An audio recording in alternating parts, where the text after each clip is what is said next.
សួស្តីទាំងអស់គ្នាថ្ងៃនេះគឺថ្ងៃគូកណាត់ខ្ញុំម៉ាក់ប៉ាហើយបងប្រុសខ្ញុំជូនខ្ញុំទៅញ៉ាំ hot pot and Korean barbecue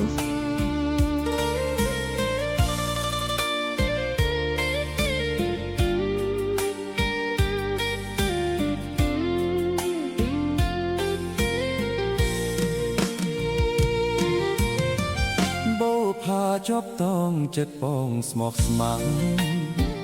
ស្រស់កាយវិលិបស្នេហ៍បងជុំពាក់លើស្រីដើរចេញមិនរួចចិត្តគួចលួចស្នេហ៍ចរណៃញាប់ញ័រហរទេខ្លាចស្រីមានម្ចាស់រក្សាការពេញក្រពុំក្លិននំជាប់ប្រាណវងភ័ព្វក្រលយ៉ានប្រៀបបាននឹងដួងចន្ទថ្លា